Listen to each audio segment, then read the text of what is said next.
बोल सियावर रामचंद्र की जय। निरखी राम रोख सचेव सोते, कारण कहाँ बुझाए।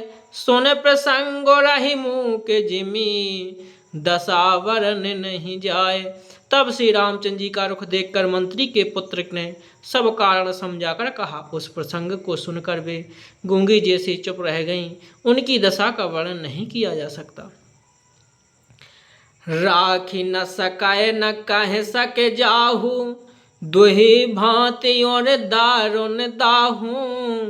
लिखत सुधा कर गा लिखी राहू, विधिगति वाम सदा सब काहू। ना रखी सकती है ना यह कह सकती है कि वन चले जाओ। दोनों ही प्रकार से हृदय में बड़ा भारी संताप हो रहा है। मन में सोचती हैं कि देखो विधाता की चाल सदा सबके लिए टेढ़ी टेढ़ी होती है। लिखने लगे चंद्रमा और लिख गया राहो। धर्म स्नेह वो भय मति घेरी, भय गति सांप छचूंदर कैरी। राखाऊं सो तह कराऊं अनुरोधूं, धर्म जाए अरुबंधु विरोधूं। धर्म और स्नेह दोनों ने कौशल्या जी की बुद्धि को घेर लिया।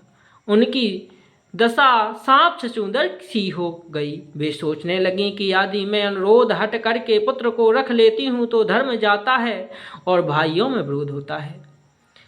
कहाँ जान बन तो बड़ी हानि, संकट सोच बेबस भई रानी।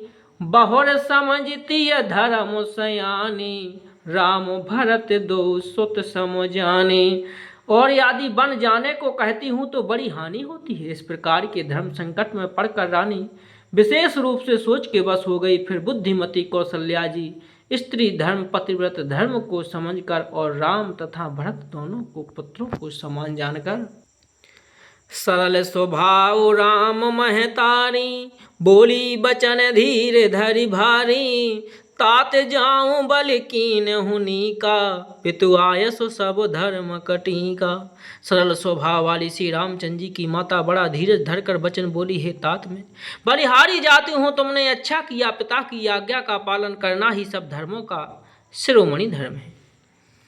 राजुदैन कह दीन बनो, मोहि न सो सुख दुख ले। तुम बिनु भरत भूपति, प्रजह प्रचंड कलेश। राज देने को कहकर वन दे दिया, इसका मुझे लेस मात्र भी दुख नहीं है। दुख तो इस बात का है कि तुम्हारे बिना भरत को, महाराज को और प्रजा को बड़ा भारी क्लेश होगा। जो केवल पितु आय सुताता, तो जनि जाहूँ जान बड़ी बात माता।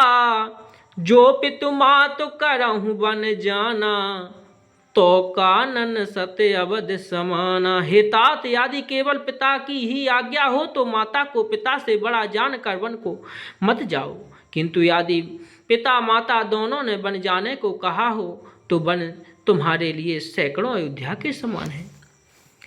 पितु बन देव मातु बन देवी, खगमृग चरण सरोह रोह सेवी। अंतहु उचित ने पह वन वासु, वह विलोक ही होई हरासु।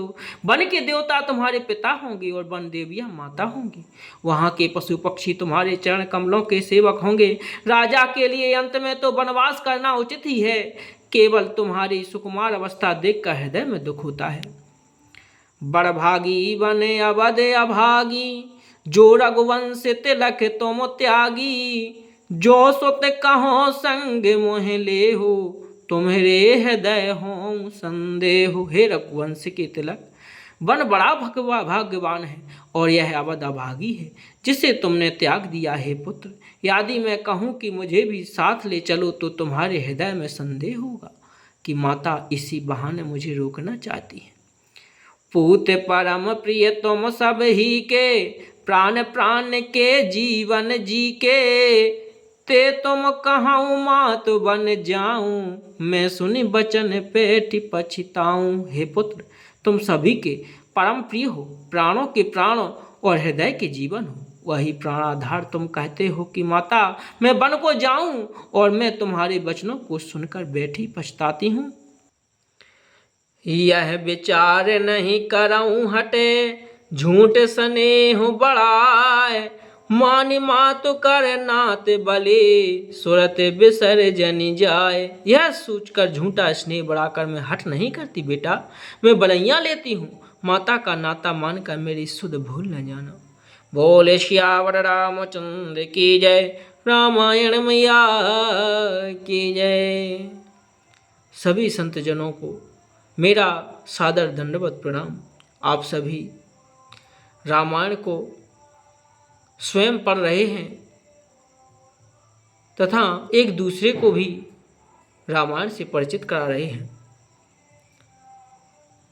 जीवन के अनेक कार्यों की व्यस्तताओं के कारण आप मूल रामायण के लिए